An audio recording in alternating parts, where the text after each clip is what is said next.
Hi all climate change activists, those who are worried about catastrophe that caused by global warming. So here is latest news is the flooding in New York.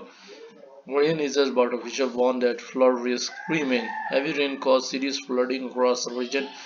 On Friday, leading government Kathy Hochul to declare a state of emergency as rising water disrupted travel and stranded people in cars and homes.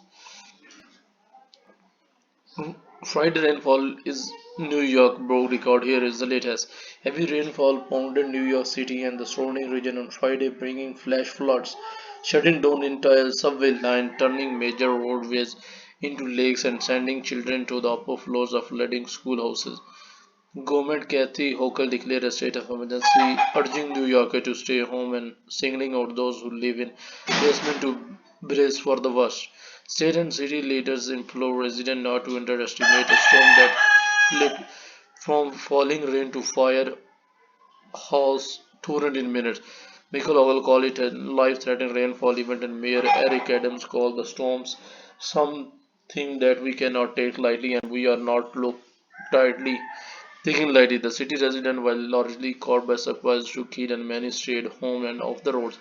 Citywide cell phone pings pushed alert from the National Weather Service throughout the day that repeatedly ascended a considerable flash flood warning level reserved for extreme and rare rainfall events. The warning remained in effect through the evening, and the governor cautioned at a news conference against driving despite a lull in the storm. The rain was unpredictable, she said, and it was not entirely clear what areas would be hardest hit overnight. Throughout the day, cascading waterfalls shut down subway lines across much of the city, with service being halted.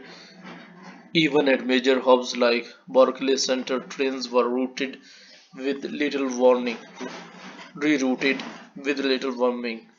The rain on Friday shows a stop subway on several subway lines. A commuter at bringing and General Avenue in the mornings.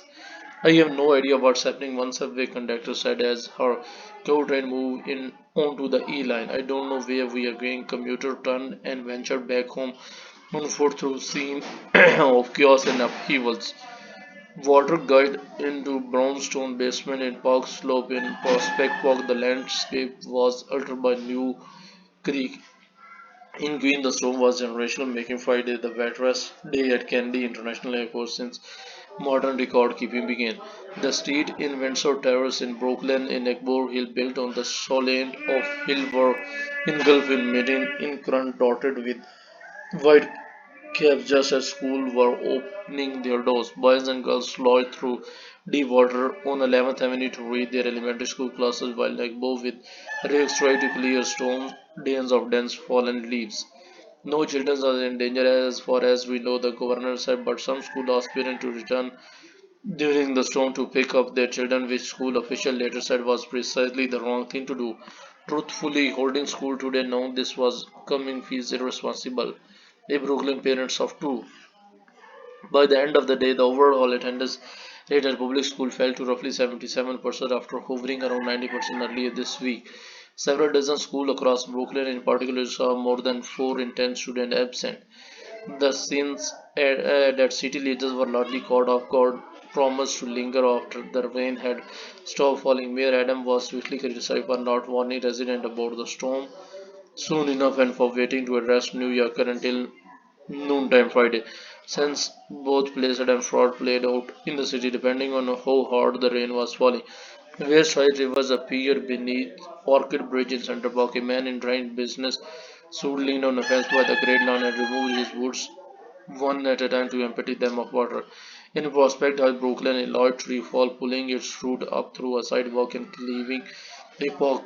Nissan in Windsor Terrace, Barnett Knowles, a former city parks employee in Lake Osage, felt her instinct from the rain-soaked region kick in. She picked up a rake and went out on a blocked drain on the corner. Every major rain event, all the city workers would drop all their tasks, grab their rakes, and go and clear storm drains. She said it's instant gratification, it helps people Attention immediately turned to the resident who lives in a flooded zone 2 here after the remnants of Hurricane Ida caused basement flood that killed 11 people in Queens. Many of those apartments, which are often rented to immigrants or other desperate for an affordable place to live, are not allowed to be rented legally and do not have adequate means to escape in flood.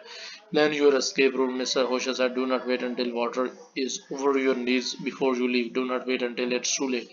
The rain on Friday made the second wettest September in New York City history, according to National Weather Service statistics. More than a foot of rain, over 14 inches, has fallen this month, the most in more than 140 years, when the city lost 16.85 inches in September 1882.